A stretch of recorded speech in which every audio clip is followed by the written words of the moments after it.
नमस्कार दोस्तों, आप सभी लोगों का बहुत बहुत स्वागत है आपके YouTube चैनल एमसीसी बस्ती में।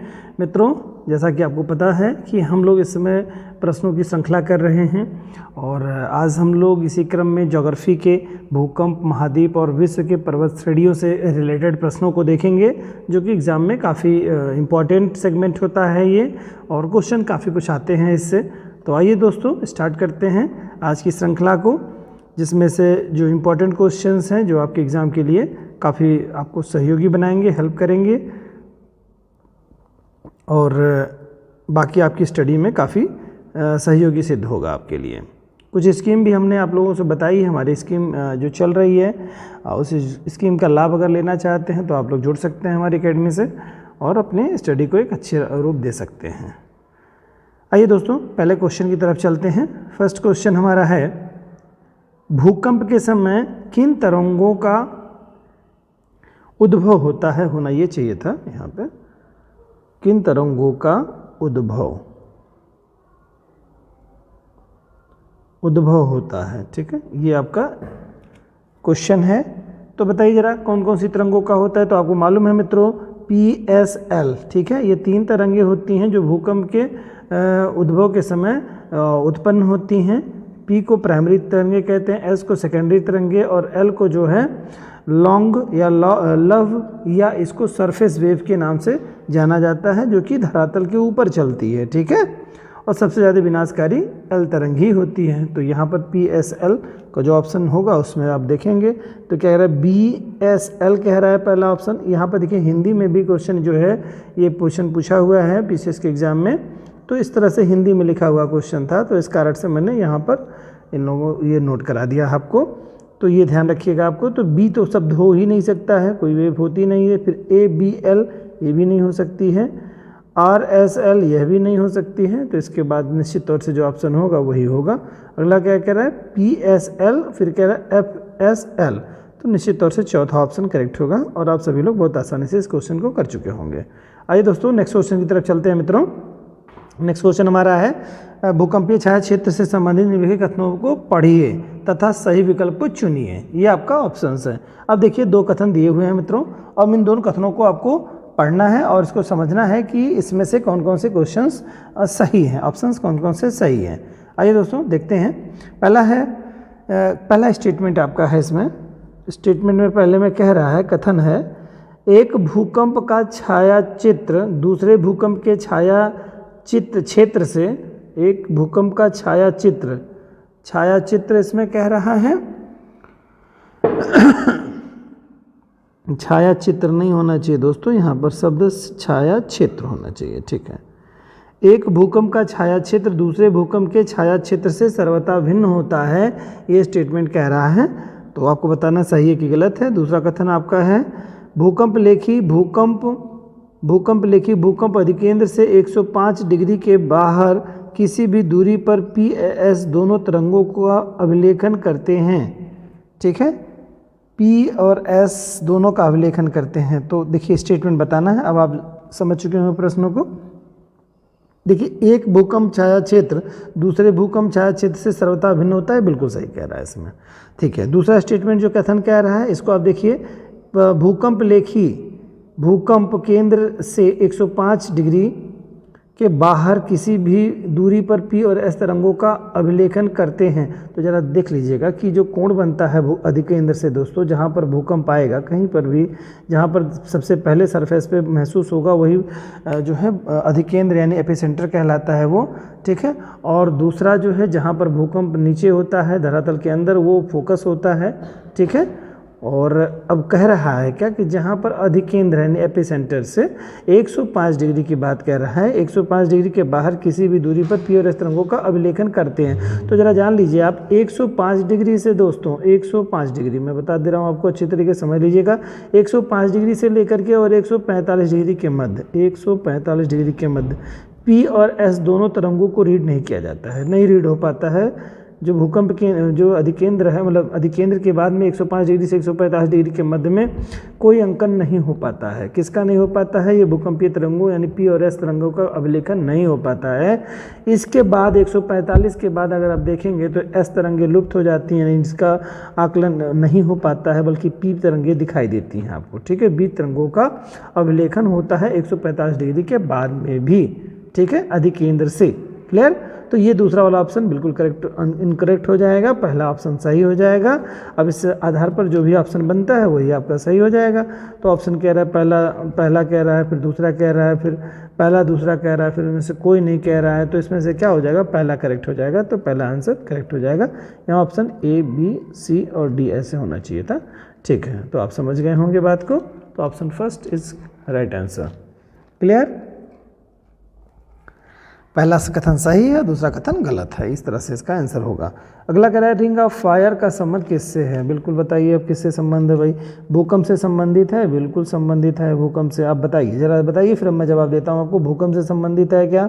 भूकंप से संबंधित। दूसरा कह रहा है ज्वालामुखी से संबंधित, प्रशांत महासागर से संबंधित, जंगल की आग से संबंधित। बताइए कूट में आपको जवाब देना है कौन कौन से दोस्तों सही है। तो रिंग ऑफ फायर जानते हैं आप, मैं बता रहा हूँ, जब तक आप जवाब दीजिए, पॉज कर लीजिए वीडियो, उसका जवाब दीजिए, ठीक है। देखिए आप जो प्रशांत महासागर है, इधर आपका देख रहे हैं दक्षिणी अमेरिका, उत्तरी अमेरिका और दक्षिणी अमेरिका का हिस्सा जो है, इससे आगे का जो प्रशांत महासागरीय बेल्ट पूरा है, और यहाँ पर आपका जापान, इधर चीन, ये पूरी तरह से दक्षिण पूर्व एशिया। इसके बाद का जो सागर पड़ता है ये प्रशांत महासागर कहलाता है, प्रशांत महासागर। और प्रशांत महासागर के चारों तरफ यानी कि रिंग में एक दक्षिणी अमेरिका, उत्तरी अमेरिका के से लेते हुए जापान के तटों से लेकर के पूरी तरह से ये पूरा हिस्सा जो आपका आता है, ये आपका रिंग ऑफ फायर के नाम से जाना जाता है। रिंग ऑफ फायर एक वलय बना देता है, तो इसे रिंग ऑफ फायर के नाम से जाना जाता है। ये आप प्रशांत महासागर में, ये बात आप समझ चुके होंगे दोस्तों। तो यह निश्चित तौर से यहाँ पर ज्वालामुखी क्रियाएं बहुत ज़्यादा होती हैं इसकी तलहटी में, प्रशांत महासागर के। तो उस तलहटी के कारण से क्या होगा? ज्वालामुखी क्रिया होती है, नहीं ऑप्शन ये सही हो जाएगा। और ज्वालामुखी जब होगी तो भूकंप भी आएगा, तो यह भी ऑप्शन बिल्कुल सही हो जाएगा। इसी तरह से प्रशांत महासागर से रिलेटेड अभी मैंने आपको बताया प्रशांत महासागर, तो ये तीनों सही हो जाएगा। और जंगल की आग जो कह रहा है ये बिल्कुल करेक्ट नहीं है, ये गलत है दोस्तों। तो ऑप्शन 1, 2, 3 का जो भी बना होगा वही सही होगा। देखिए आपके सामने दिख रहा है ए, बी, सी, इसमें बना दे रहा हूँ, ये ऑप्शन ए बिल्कुल करेक्ट आंसर हो जाएगा। क्लियर? नेक्स्ट क्वेश्चन की तरफ चलते हैं दोस्तों। निम्नलिखित कथनों पर विचार कीजिए। पहला है आपका कि रिएक्टर स्केल पर एक लघुगणकीय, ठीक है, लोगरिथम जिसे कहा जाता है मापक्रम है, तथा इसके फलस्वरूप परिमाण मात्रक में 1 की वृद्धि है ये, ठीक है, वृद्धि, ओके, 1 की वृद्धि ऐसे है, वृद्धि,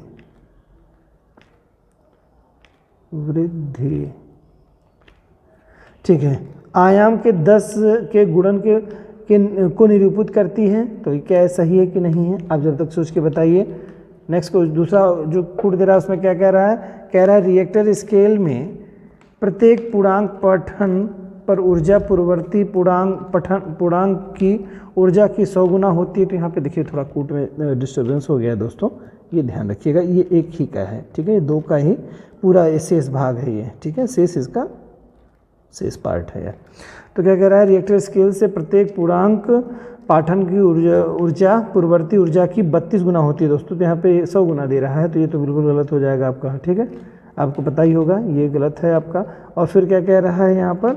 वृद्धि होती है, जी बिल्कुल, आयाम में जो है उसके गुणज के 10 गुने की वृद्धि होती है, ये सही है, यानी कि पहला ऑप्शन सही हो जाएगा और दूसरा ऑप्शन बिल्कुल सही नहीं होगा, यानी गलत हो जाएगा। तो इसमें जो भी आपका ऑप्शन होगा उसी के आधार पर हो जाएगा, पहला करेक्ट हो जाएगा, दूसरा इनकरेक्ट हो जाएगा, ये पहला सही हो जाएगा। ये सारे क्वेश्चन के आगे आप समझ लीजिएगा, ए बी सी ऑप्शन के तौर पे ये होगा, यहाँ पे ए बी सी है, ओके। नेक्स्ट क्वेश्चन की तरफ चलते हैं दोस्तों। भूकंप के बारे में लिखित कथनों पर विचार कीजिए। पहला कह रहा है भूकंप की तीव्रता को मर्केली स्केल पे मापा जाता है। बताइए सही है कि गलत है आपका? तो निश्चित तौर से जवाब आपका आ जाना चाहिए अभी तक। दूसरा क्या कह रहा है कि भूकंप का मैग्नीट्यूड विमुक्त ऊर्जा की माप है, विमुक्त ऊर्जा की माप है। तीसरा ऑप्शन है भूकंप के मैग्नीट्यूड भूकंप की तरंगों के आयाम के सीधे मामलों पर आधारित हैं।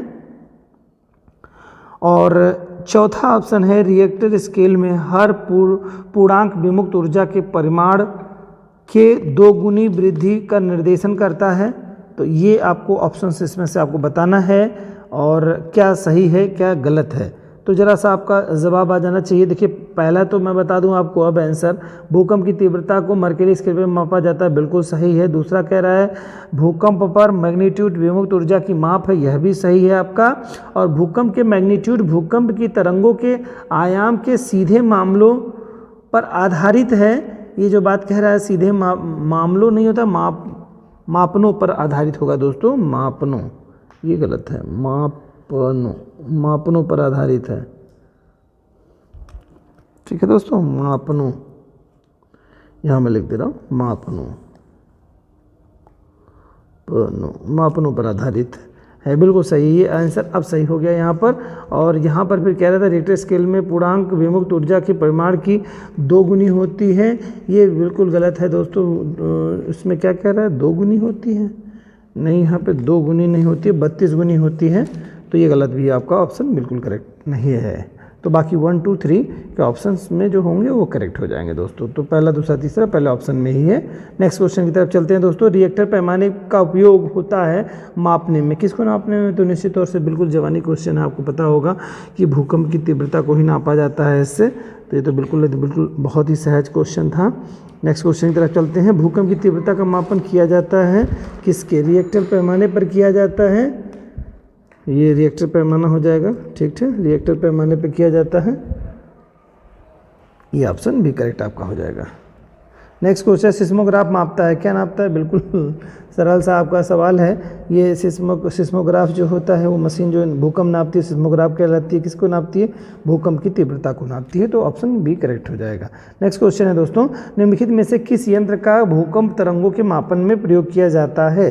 बताइए ऑप्शन। सिस्मोग्राफ, अभी पिछले क्वेश्चन में था जवाब आपके पास, सिस्मोस्कोप है, सिस्मोमीटर है, सिस्मोग्राम है। तो क्या है आपको, क्या है? सिस्मोग्राफ आपको मालूम होना चाहिए कि सिस्मोग्राफ आपका है, बिल्कुल ऑप्शन है सिस्मोग्राफ। सिस्मोग्राफ आंसर बिल्कुल आपका सही हो जाएगा, पहला ऑप्शन करेक्ट हो जाएगा दोस्तों। नेक्स्ट क्वेश्चन है दोस्तों, निम्नलिखित भाषाओं में सुनामी शब्द किस भाषा से संबंधित है? निम्नलिखित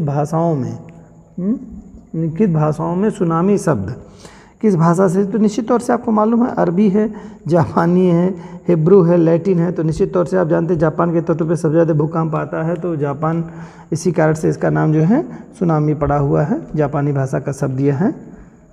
ओके, नेक्स्ट क्वेश्चन है दोस्तों, वर्ष 2004 में हिंद महासागर में भूकंप तथा उसके परिणामित सुनामी के संबंध में निम्नलिखित में से कौन सा कथन सही नहीं है? तो मित्रों आप लोगों ने देखा, ये क्वेश्चन में पूछा है, बताना आपको है कि सही नहीं है। तो ऑप्शन ये ध्यान रहे आपको, सही नहीं है कि 2004 में जो है हिंद महासागर में जो भूकंप आया था, सुनामी आई थी, उससे रिलेटेड कौन सा तथ्य सही नहीं है, ये बताना है। तो निश्चित तौर से इसमें कोट में दिया नहीं है, तो इस नाते कोई एक ही आपको बताना होगा, है ना। ओके, चलिए इसे देखते हैं। क्वेश्चन में पहला कह रहा है, सुंडा खाई में भारतीय प्लेट के बारे में, प्लेट के अधगमन वाले क्षेत्र में 12,000 किलोमीटर भ्रंश रेखा पर 15 मीटर तक खिसकाव होने के कारण इस भूकंप की उत्पत्ति हुई थी। तो ये बिल्कुल सही है आपका, ये कूट आपका बिल्कुल आपका सही है, ऑप्शन बिल्कुल सही है। नेक्स्ट है, परिणामी सुनामी ने इंडोनेशिया के तट से अफ्रीका के पूर्वी तट तक, ठीक है, अफ्रीका के पूर्वी तट तक, ये ऑप्शन इसी का रिलेटेड है दोस्तों, तक ये इनकम्प्लीट है, ये दूसरे का ही कूट है, ये इसी में आगे चला जाएगा, कंटिन्यू हो जाएगा। पूर्वी तट तक अधिकेंद्र से लगभग 8,500 किलोमीटर की दूरी तक तटों पर घोर विध्वंस किया था। बिल्कुल यह भी सही है स्टेटमेंट आपका। नेक्स्ट चलते हैं चौथे नंबर पे, ये दूसरा और तीसरा जो दे रहा है दोस्तों, दोनों एक से रिलेटेड हैं। ओके, ये तीसरा ऑप्शन अब यहाँ बनेगा आपका।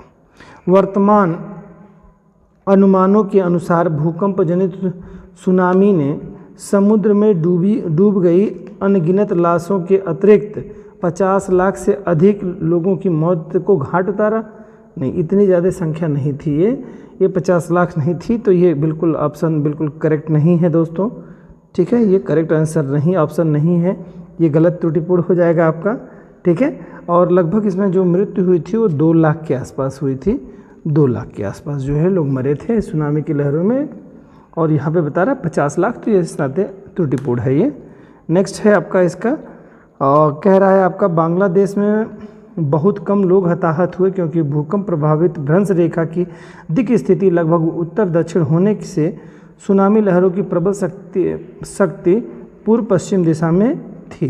तो ये भी आपका ऑप्शन सही ही है, ठीक है, ये भी ऑप्शन आपका सही है। यानी कि केवल ऑप्शन आपको ये जो आपकी जनसंख्या जो दिया है संख्या 50 लाख, ये नहीं है 50 लाख, ये त्रुटिपूर्ण ऑप्शन हो जाएगा। क्लियर। नेक्स्ट क्वेश्चन की तरफ चलते हैं मित्रों। कह रहा है जापान के किस शहर में हाल ही में विध्वंसकारी सुनामी योम नाभिकीय विकिरण का सामना किया था? ये कौन सा आपका स्टेट था, यानी जापान का कौन सा ऐसा राज्य था जहाँ पर इस तरह से भूकंप आए थे? पहला है आपका हिरोशिमा, दूसरा है टोक्यो, तीसरा है कोबे और चौथा है फुकुशिमा, ठीक है। तो यहाँ पर ऑप्शन आपका फुकुशिमा करेक्ट हो जाएगा। देखिए क्वेश्चन दोस्तों, जो आप इस तरह के क्वेश्चंस हैं, आपको लगता होगा थोड़ा सा कि ये क्वेश्चन थोड़ा सा आउटडेटेड है सर, या पुरानी घटना हो चुकी है, उसके बाद में भी कुछ भूकंप आए हैं, या इतना ज़्यादा पुराना है कि शायद ये क्वेश्चन ना पूछे। तो उसके लिए कारण ये है दोस्तों, ऐसे प्रश्नों को लेने का पीछे सीधे सिर्फ और सिर्फ इस तरह का मोटिव इसमें है कि उन प्रश्नों को देखने के बाद आपको ये एहसास हो कि जो रिसेंटली जो घटनाएं घटित हो रही हैं उससे क्वेश्चन बन सकते हैं। तो ये क्वेश्चन आपको एक मार्गदर्शक के रूप में कार्य करेगा, इस नाते इसका उपयोग किया जाता है। तो आप ये कतई ना समझें कि इस क्वेश्चन को वेस्टेज के रूप में रख दिया गया है यहाँ पे, इसका कोई उपयोगिता नहीं, निश्चित तौर से इसकी उपयोगिता है, क्योंकि जो करंट की घटनाएं होती हैं इससे दिमाग आपका एक्टिव रहेगा कि प्रश्न करंट से भी रिलेटेड आपको सब्जेक्ट में क्वेश्चन आते हैं। ओके, नेक्स्ट क्वेश्चन की तरफ चलते हैं मित्रों। कह रहा है भारतीय उपमहाद्वीप का उत्तर पश्चिम प्रदेश भूकंप ग्रहणशील है, जिसका कारण क्या है? जिसका कारण है क्या, ये आपको बताना है। पहला कह रहा है ज्वालामुखी क्रिया, दूसरा कह रहा है मूंगे बनाने की क्रिया, और तीसरा कह रहा है प्लेट टेक्टोनिक क्रिया। ये क्रिया है शब्द दोस्तों, यहाँ पे क्रिया होना चाहिए, क्रिया, प्लेट टेक्टोनिक क्रिया, उपयुक्त सभी। तो ये आपको बताना है इसमें से। क्वेश्चन आपका आपने सुन लिया अच्छी तरीके से। क्वेश्चन था आपका कि भारतीय उपमहाद्वीप का उत्तर पश्चिम प्रदेश भूकंप ग्रहणशील है, जिसका कारण क्या है? तो भूकंप ग्रहणशील है दोस्तों, इसका कारण है कि प्लेट टेक्टोनिक गति के कारण से ये पूर्वी हिस्सा टकरा रहा है यूरेशिया वाले हिस्से से, और इस कारण से ये हमेशा एक तरह से कहिए कि भूकंप हमेशा आता रहता है इस क्षेत्र में। नेक्स्ट क्वेश्चन है दोस्तों, पृथ्वी की सतह पर वह भाग जिस पर भूकंपीय तरंगों को सर्वप्रथम रिकॉर्ड किया जाता है वो क्या कहलाता है दोस्तों? तो पहला कह रहा है भूकंप मूल कह रहा है, अधिकेंद्र कह रहा है, सिस्मोनाइट कह रहा है, सिस्मोसाइट कह रहा है, उपयुक्त में से कोई नहीं। तो निश्चित तौर से आपको पता है इसके बारे में कि ये क्या कहलाता है। कह रहा है कि आपको भूकंपीय तरंग को सर्वप्रथम रिकॉर्ड किया जाता है। भाई देखिए ऐसा है ना कि धरातल के नीचे एक जगह होता है जहाँ जिसे फोकस कहते हैं या केंद्र कहते हैं दोस्तों। केंद्र से भूकंप जब आता है तो एक पहुँचता है जब धरातल पे सबसे पहले जिस जगह पे पहुँचता है इसे कहते हैं एपिसेंटर, ठीक है, इसे या अधिकेंद्र कहते हैं, ठीक है, इसे एपिसेंटर या अधिकेंद्र के नाम से जाना जाता है। तो सबसे पहले यहीं पर आता है एपिसेंटर या अधिकेंद्र, तो सबसे पहले रिकॉर्ड यहीं किया जाएगा दोस्तों, ठीक है। तो ये ऑप्शन बिल्कुल करेक्ट हो जाएगा आपका। अगला है दोस्तों, क्वेश्चन कह रहा है कोकोस प्लेट किन के मध्य में पाई जाती है? ऑप्शंस हैं मध्य अमेरिका तथा प्रशांत प्लेट के मध्य में, और दूसरा कह रहा है दक्षिण अमेरिका तथा प्रशांत प्लेट, तीसरा कह रहा है लाल सागर तथा फारस की खाड़ी, और चौथा कह रहा है एशियाई प्लेट तथा प्रशांत प्लेट। ये कह रहा है आपको ऑप्शंस के आधार पर, ठीक है। तो निश्चित तौर से जान लीजिए कोकोस प्लेट जो पाई जाती है आपकी वो मध्य अमेरिका और प्रशांत प्लेट के बीच में पाई जाती है दोस्तों, ये वाला हिस्सा मिलता है। तो ये ऑप्शन बिल्कुल करेक्ट हो जाएगा, यानी कि ऑप्शन यहाँ पर फर्स्ट इज करेक्ट आंसर हो जाएगा आपका। ओके, नेक्स्ट क्वेश्चन की तरफ चलते हैं दोस्तों। निम्नलिखित महाद्वीपों में से किस में किस में देशों की संख्या अधिकतम है, यानी कि किस महाद्वीप में देशों की संख्या कितनी है ये बता रहा है। तो दोस्तों देखिए कि संख्या अधिकतम है, तो अधिकतम की बात कर रहा है तो निश्चित तौर से आपको पता होगा कि अफ्रीका में सबसे ज़्यादा देश हैं, जो कि 54 देश अफ्रीका में पड़ते हैं दोस्तों, ये सबसे ज़्यादा संख्या है। इसके बाद में आपका यूरोप का नंबर आता है, यहाँ पर 51 देशों की संख्या बन जाती है। और इसके बाद का जो नंबर आता है वो एशिया का आता है, वो 50 देश यहाँ पर हैं वर्तमान समय की जो रिसेंट स्थिति है आपकी। और फिर आप दक्षिण अमेरिका है, ये अमेरिका, ठीक है। तो दक्षिण अमेरिका की बात करेंगे तो यहाँ पे 12 देश वर्तमान में हैं। और उत्तरी अमेरिका का भी जिक्र मैं यही कर दे रहा हूँ, उत्तरी अमेरिका की अगर बात करेंगे तो यहाँ पर आपको उत्तरी अमेरिका में 23 देश मिलेंगे, ठीक है। तो उत्तरी अमेरिका में 23 देश हो गए, दक्षिणी अमेरिका में आपके 12 देश हो गए, यूरोप में 51 देश हो गए, एशिया में आपके 50 देश हो गए और अफ्रीका में आपके 54 देश हो गए। तो ये कुल टोटल देशों का क्रम था। तो सबसे ज़्यादा संख्या आपको पता चल गया होगा दोस्तों, अफ्रीका में 54 देश हैं, दूसरे नंबर पर यूरोप हैं 51 देशों का, एशिया 50 देशों के साथ तीसरे नंबर पर है, और उत्तरी अमेरिका 23 देशों के साथ, और लास्ट में आपका है दक्षिण अमेरिका जो कि 12 देशों के साथ आपका अपनी स्थिति बनाए हुए है। नेक्स्ट क्वेश्चन चलते हैं दोस्तों। क्वेश्चन है आपका, निम्न देशों में से उसके क्षेत्रफल के अनुसार कौन सा क्रम सही है। तो देशों का क्षेत्रफल यहाँ पे बताना है, तो बड़ा ही आसान क्वेश्चन है। देखिए कौन कौन सा सबसे बड़ा देश कौन सा है आपका, पहले कह रहा है रूस, कनाडा, संयुक्त राज्य अमेरिका और चीन। इसके बाद क्रम कह रहा है, दूसरा कह रहा है, अब तक जवाब आ चुका होगा मुझे लगता है। दूसरा है संयुक्त राज्य अमेरिका, रूस, कनाडा, चीन है। तीसरा कह रहा है कनाडा, चीन, संयुक्त राज्य अमेरिका, देन फिर कनाडा कह रहा है, तो ये नहीं होगा ऑप्शन। और इसके बाद रूस, कनाडा, संयुक्त राज्य अमेरिका और चीन के बारे में कह रहा है। तो निश्चित तौर से आप बताइए कि रूस, कनाडा, संयुक्त राज्य अमेरिका और चीन जो है ये ऑप्शन यहाँ पर भी है और एक ऑप्शन यहाँ पर भी है क्या, रूस, कनाडा, संयुक्त राज्य अमेरिका, चीन, ये 2 जगह आपको ऑप्शन दे रहा है। जबकि आपको देना चाहिए कि जो सबसे बड़ी जो जनसंख्या आपका जो क्षेत्रफल के आधार पर अगर देखेंगे आप, तो सबसे ज़्यादा क्षेत्रफल किसका है, सबसे बड़ा जो देश आपका पड़ता है, सबसे बड़ा जो है राष्ट्र आ जाता है रूस, सबसे बड़ा रूस आता है। दूसरे नंबर पर कनाडा आपका आता है और तीसरे नंबर पर संयुक्त राज्य अमेरिका का है और चौथे नंबर पर चीन का स्थान आता है। ये क्रम में आप देखेंगे, ठीक है। ये क्रम आपको पता होना चाहिए कि कौन सा कैसा क्रम किसका चल रहा है, ठीक है, देशों का।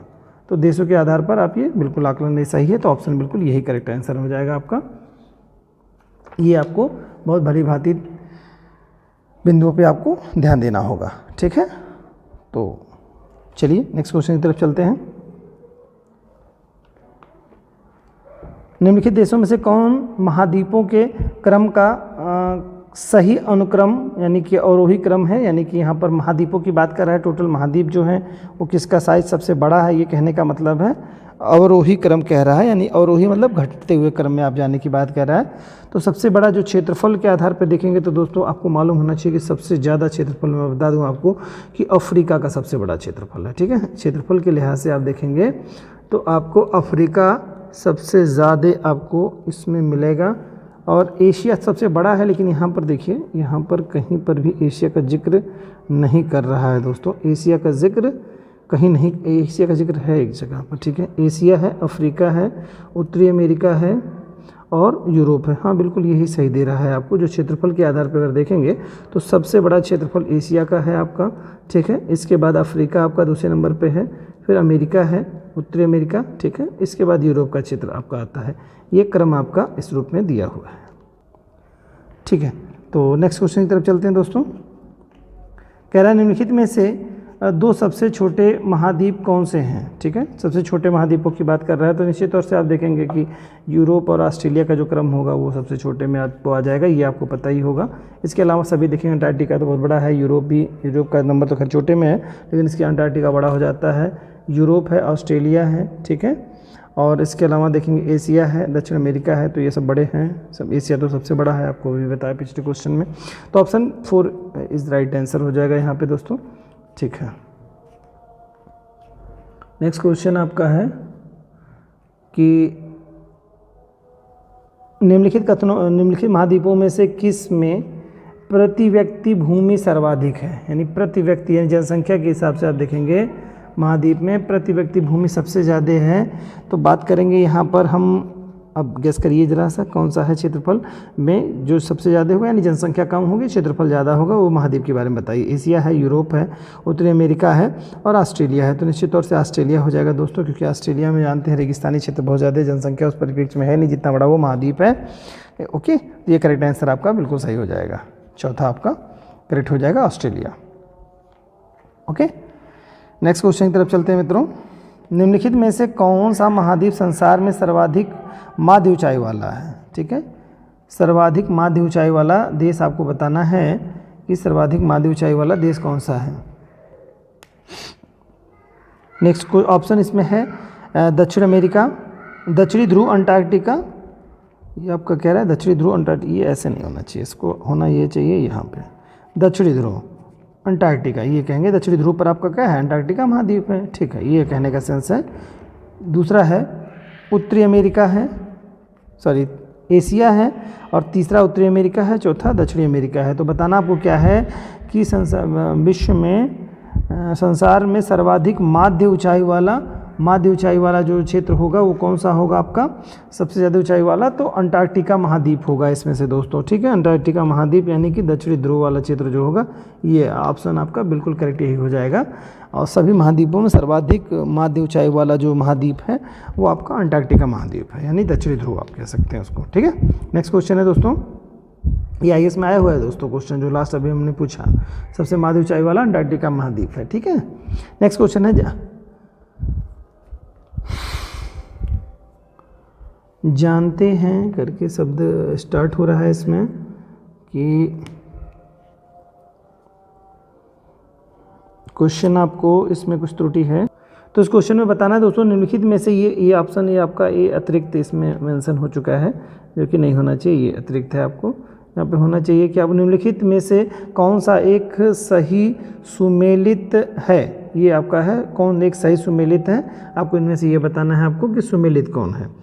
तो अब इसमें कह रहा है एक भौगोलिक क्षेत्र दे रहा है, दूसरा प्रदेश दे रहा है। ठीक है, तो ये भौगोलिक क्षेत्र है और आपका ये प्रदेश के बारे में बात कर रहा है।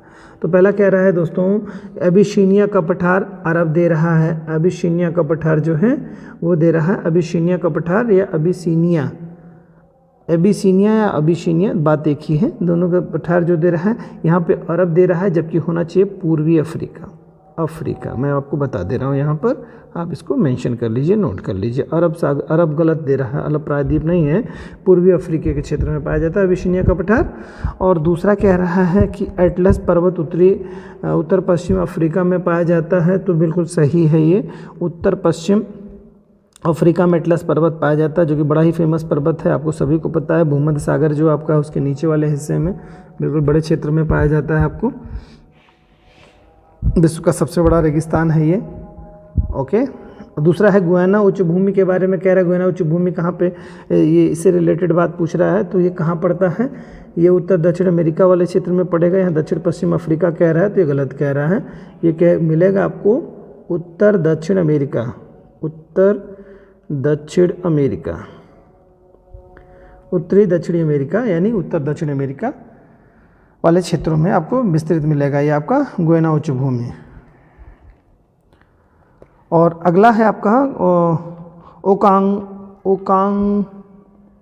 ओकावांगो द्रोणी, ये बिल्कुल सही है, ओकावांगो द्रोणी है। ओकावांगो द्रोणी जो है बहुत ही इंपॉर्टेंट है दोस्तों, ये आपका पड़ता है दक्षिण पश्चिम अफ्रीका में। यहाँ पर पेंटागोनिया दे रहा है, जो कि त्रुटिपूर्ण है, ये मिलना चाहिए, आपको देना चाहिए दक्षिण पश्चिम अफ्रीका। तो ध्यान रखिएगा दोस्तों कि आपका किन क्षेत्रों में पाया जा रहा है ये। ठीक है, तो ओकावांगो द्रोणी जो है दक्षिण पश्चिम अफ्रीकी क्षेत्र में पाई जाती है। क्लियर, तो यहाँ पर ऑप्शन बिल्कुल केवल सेकंड करेक्ट होगा, बाकी सब इनकरेक्ट था, मैंने आपको बता दिया। नेक्स्ट क्वेश्चन की तरफ चलते हैं दोस्तों। निम्नलिखित में से किस एक महाद्वीप में उसके संपूर्ण क्षेत्रफल के मैदानी भाग का प्रतिशत सर्वाधिक है? तो कौन सा क्षेत्र आपका है जहाँ पर मैदानी क्षेत्र सर्वाधिक पाया जाता है? तो ऑप्शन आपके पास एशिया है, उत्तरी अमेरिका है, यूरोप है, दक्षिण अमेरिका है। तो आपको निश्चित तौर से मालूम होना चाहिए कि यूरोप है आपका, सबसे ज़्यादा मैदानी क्षेत्रों के साथ विश्व में यूरोप है। नेक्स्ट क्वेश्चन है डार्लिंग श्रृंखला ऑस्ट्रेलिया के निम्नलिखित तत्वों में से किस पर अवस्थित है। ठीक है, ये क्षेत्र पूछ रहा है कहाँ पर स्थित है। तो ऑप्शन आपका दे रहा है कि उत्तरी पूर्वी तट पर, पूर्वी तट पर, तीसरा ऑप्शन है आपका दक्षिणी तट पर और चौथा ऑप्शन दक्षिण पश्चिमी तट पर। तो ये निश्चित तौर से आपको मालूम होना चाहिए कि डार्लिंग श्रृंखला जो है किस हिस्से में पाई जाती है। तो दक्षिण पश्चिम तट पर पाई जाती है ये। तो दक्षिण पश्चिम आपका हिस्सा इंपॉर्टेंट हो जाएगा, ये आंसर हो जाएगा दक्षिण पश्चिम वाला हिस्सा। क्लियर। नेक्स्ट क्वेश्चन की तरफ चलते हैं दोस्तों कि निम्नलिखित में से किसे पर्वतों का सागर कहा जाता है। ठीक है, बहुत ही अच्छा क्वेश्चन है ये आपको। पर्वतों का सागर किसे कहा जाता है दोस्तों।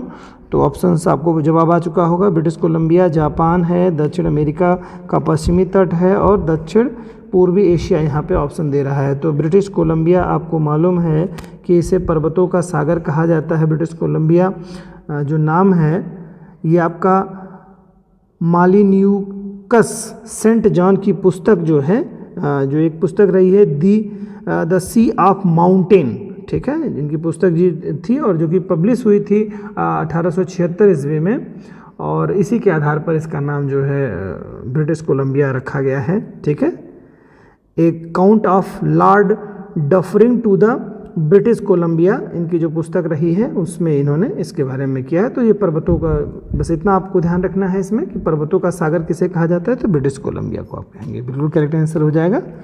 नेक्स्ट क्वेश्चन की तरफ चलते हैं दोस्तों। विश्व की सबसे ऊंची चोटी किस प्रकार के पर्वतों में पाई जाती है। ठीक है, ये आपका ऑप्शन के आधार पर देखना है। तो पहला ऑप्शन दे रहा है यहाँ पर कि प्राचीन मोरदार पर्वत।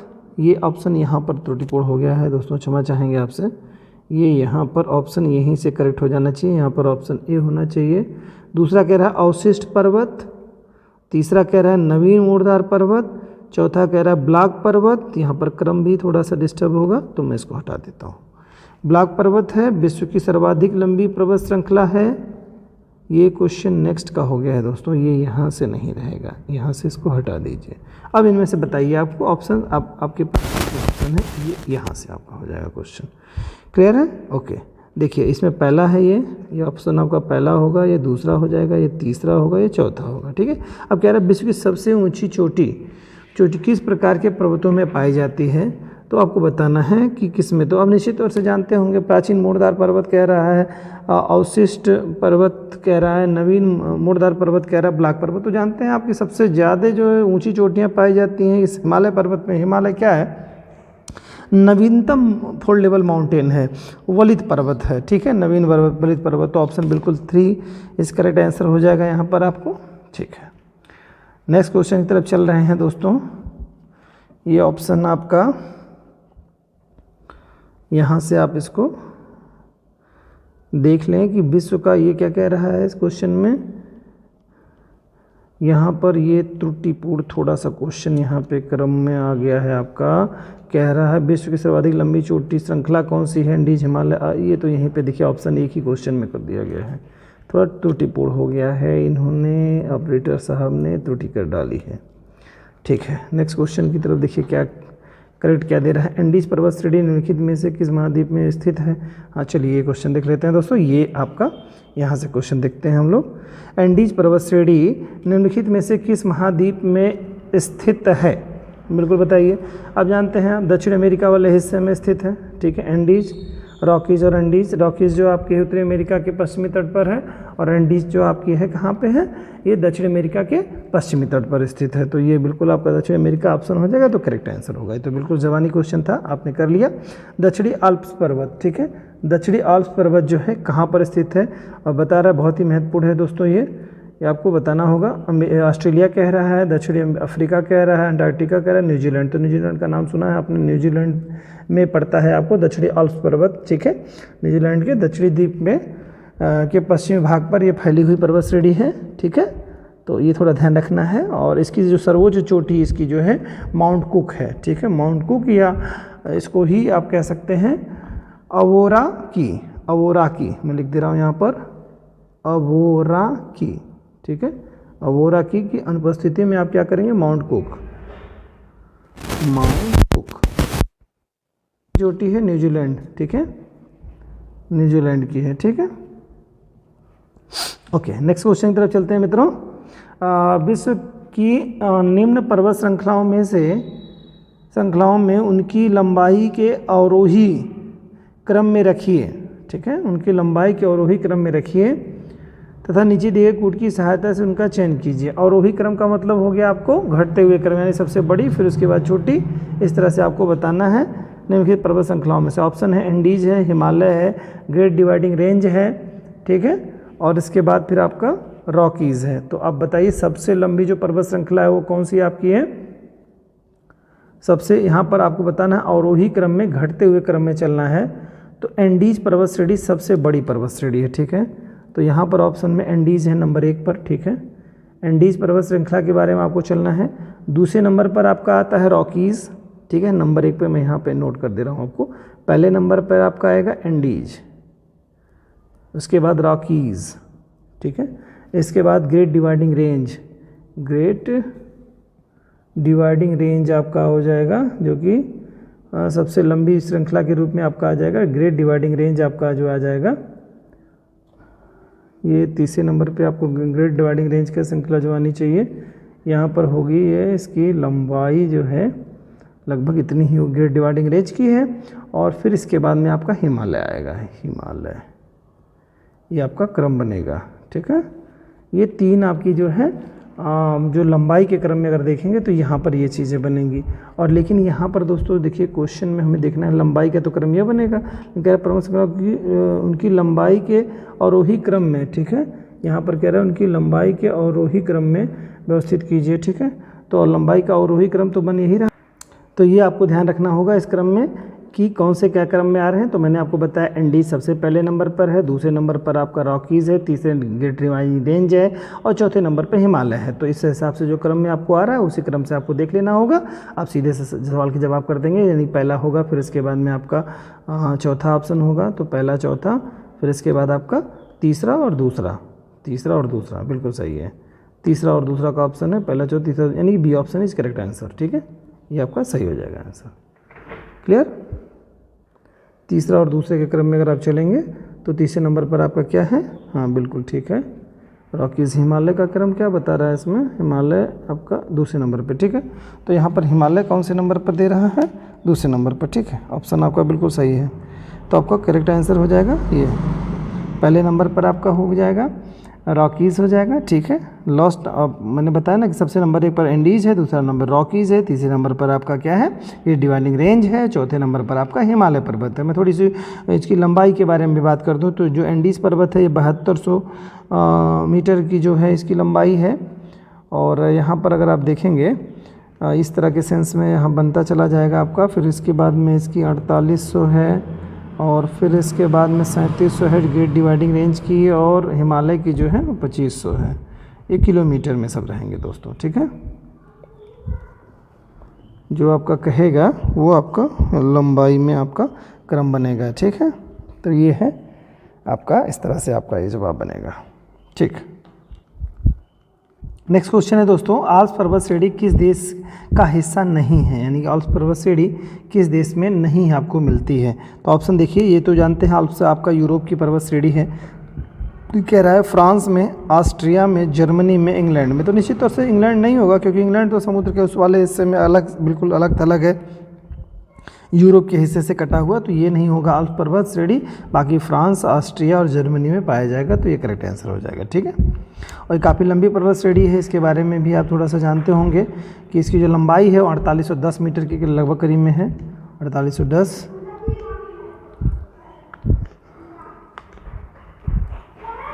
और इसकी जो इसकी जो लंबाई है वो मतलब जो है इसकी जो सबसे ऊंची चोटी है माउंट ब्लैंक, मैं थोड़ा त्रुटिपूर्ण कर गया दोस्तों, क्षमा चाहूँगा, माउंट ब्लैंक, ठीक है, ब्लैक माउंट ब्लैक, ठीक है, माउंट ब्लैक। इसकी जो ऊंचाई है वो 4810 मीटर है दोस्तों। 4810 मीटर ऊंची जो है इसकी सर्वोच्च जो बिंद है वो इसमें है। और ये देखिए फ्रांस, ऑस्ट्रिया, जर्मनी और स्विट्जरलैंड में विस्तृत है। तो फ्रांस, ऑस्ट्रिया, जर्मनी और स्विट्जरलैंड, किस कौन? स्विट्जरलैंड, ठीक है, ये 4 देशों में फैली हुई है आल्प्स पर्वत श्रेणी, फ्रांस, ऑस्ट्रिया, जर्मनी और स्विट्जरलैंड, ठीक है। और इसकी जो सबसे ऊंची चोटी जो है वो माउंट ब्लैक है, ठीक है। कहीं कहीं ब्लैंक इसको पढ़ते हैं, ब्लैंक, ठीक है, माउंट ब्लैंक या माउंट ब्लैक, ठीक है। ओके, नेक्स्ट क्वेश्चन की तरफ चलते हैं दोस्तों।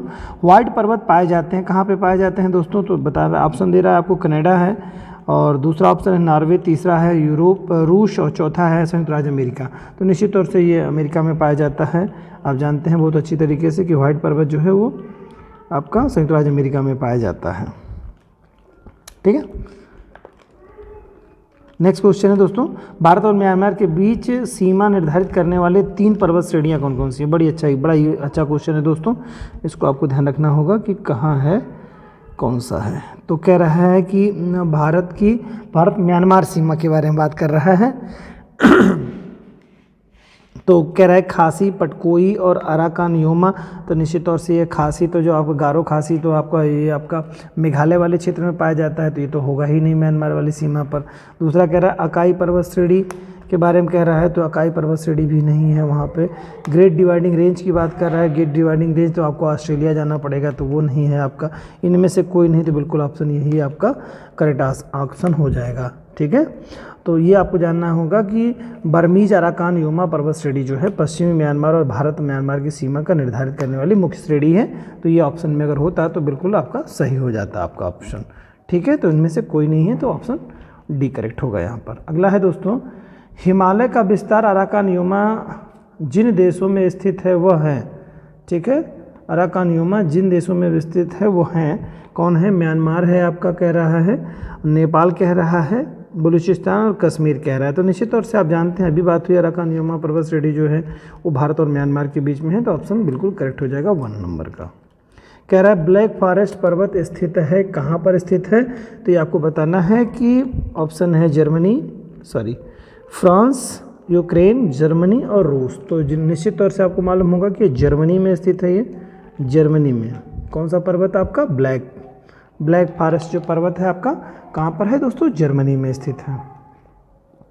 नेक्स्ट क्वेश्चन है, निम्नलिखित पर्वतों में से कौन राइन नदी के किनारे अवस्थित है, ठीक है। निम्नलिखित में से कौन सा राइन नदी के तट पर स्थित है? तो आपको बताना है यहाँ पर पेरनीज है, फिर कह रहा है कारपेंथियान है, एपिनाइन है, और चौथा है आपका ब्लैक फॉरेस्ट। तो ऑप्शन बिल्कुल अभी तक आंसर आ चुका होगा आपका ब्लैक फॉरेस्ट, बिल्कुल आप सही हैं। बिल्कुल राइन नदी स्विट्जरलैंड में आल्प्स पर्वत से निकल करके जर्मनी और नीदरलैंड में बहती है, ये भी आपको पता होगा।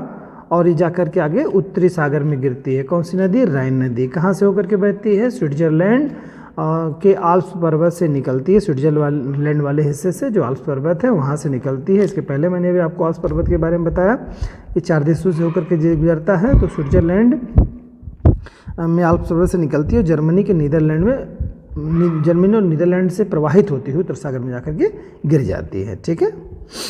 और इसी नदी पर ही, राइन नदी के तट पर ही कोलोन और बान शहर जो है स्थित है, जो कि इम्पोर्टेंट शहर है आपको। और ये जान लीजिए कि राइन नदी के जो है, एक चीज़ और भी जान लीजिए कि इसके पूर्वी वाले ही किनारे पर जो ब्लैक फॉरेस्ट पर्वत मिलता है, और पश्चिमी किनारे वाले पर वासजेस पर्वत आपको स्थित मिलता है। तो थोड़ी सी बात ये थी आपकी जानकारी की। अगला क्वेश्चन है, जो पर्वत श्रेणी अन्य से भिन्न है वह कौन सी है? जो पर्वत श्रेणी शेष अन्य से भिन्न है या अन्य से भिन्न है वो कौन सी है, ये आपको बताना है यहाँ पे। ये आपका है ऑल्प्स पर्वत है, दूसरा कह रहा है कि ऑपरेशन है, तीसरा कह रहा है कि ये तो बिल्कुल गलत ऑप्शन दे रहा है यहाँ पे, ऑपरेशन नहीं कोई पड़ी, एंडीज है, और हिमालय है, तो अपलेशियन यहाँ हो सकता है, अपलेशियन, ठीक है, अपलेशियन पर्वत श्रेणी। तो जब शेष जो भिन्न है वो किसके बारे में कह रहा है?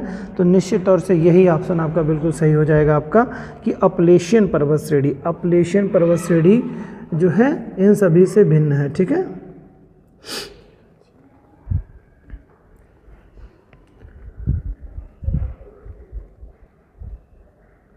और ये थोड़ा सा इसमें आपको समझने की ज़रूरत है कि आल्प्स पर्वत एंडीज और हिमालय पर्वत श्रेणी ये टर्शियरी युग की पर्वत श्रेणियाँ हैं, और रॉकीज एटलस भी इन पर्वत श्रेणियों से। और एक बात करते हैं हम लोग अपलेशियन की, एक प्राचीन पर्वत है जिसका निर्माण जो है कैलेडोनियन युग में हुआ था। तो ये कैलेडोनियन युग में होने के कारण से थोड़ा भिन्न है सबसे।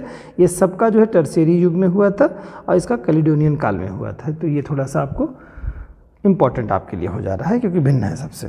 क्वेश्चन यहाँ पे भिन्न ही पूछा था। नेक्स्ट है दोस्तों, निम्नलिखित पर्वतों में से कौन टर्शियरी पर्वतीकरण का परिणाम नहीं है? टर्शियरी युग के पर्वतीकरण का परिणाम नहीं है, ये आपको बताना है कि कौन सा टर्शियरी युग के परिणाम नहीं है। ऑप्शन है कुनलुन है, कुनलुन पर्वत लिख रहा है, कुनलुन होना चाहिए, कुनलुन पर्वत, आल्प्स पर्वत, अपलेशियन पर्वत, अरावली पर्वत। तो बिल्कुल वही टर्शियरी युग, अभी पिछला क्वेश्चन जो था आपका दोस्तों वही बिल्कुल से रिलेटेड क्वेश्चन है। ये सभी टर्शियरी युग के पर्वत हैं, और अपलेशियन जो है टर्शियरी युग का ना होकर कैलेडोनियन युग का पर्वत है, ठीक है। कैलेडोनियन हलचल से हुआ था, कैलेडोनियन युग का पर्वत है, ठीक है।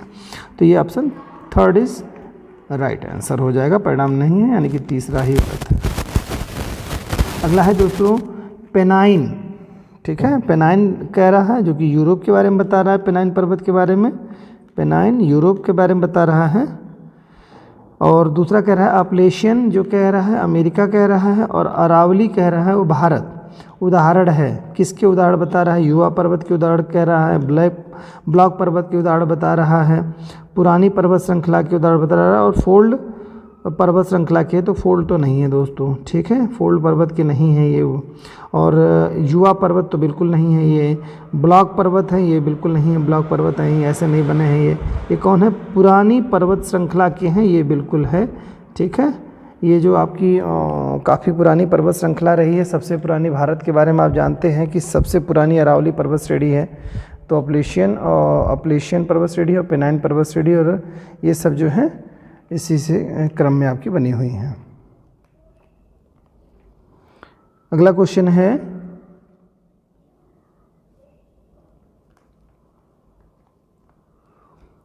ड्रैकेंसबर्ग पर्वत के बारे में कह रहा है कि ड्रैकेंसबर्ग पर्वत है क्या है? बोत्सवाना में है, दक्षिण अफ्रीका में है, नामीबिया में है, जाम्बिया में है, ठीक है। ड्रैकेंसबर्ग के बारे में बात कर रहा है। तो ड्रैकेंसबर्ग कहाँ पे है? तो ड्रैकेंसबर्ग आप जान रहे होंगे, जवाब आ चुका होगा आप लोगों का, उम्मीद ऐसा है। दक्षिण अफ्रीका का नाम सुने हैं आप लोग? दक्षिण अफ्रीका के ड्रैकेंसबर्ग पर्वत श्रेणी जो है, ड्रैकेंसबर्ग जो है दक्षिण अफ्रीका का सर्वोच्च पर्वत है, ठीक है। और इसकी ऊंचाई जो ड्रैकेंसबर्ग की है वो 3482 मीटर है, 3482 मीटर है, ठीक है।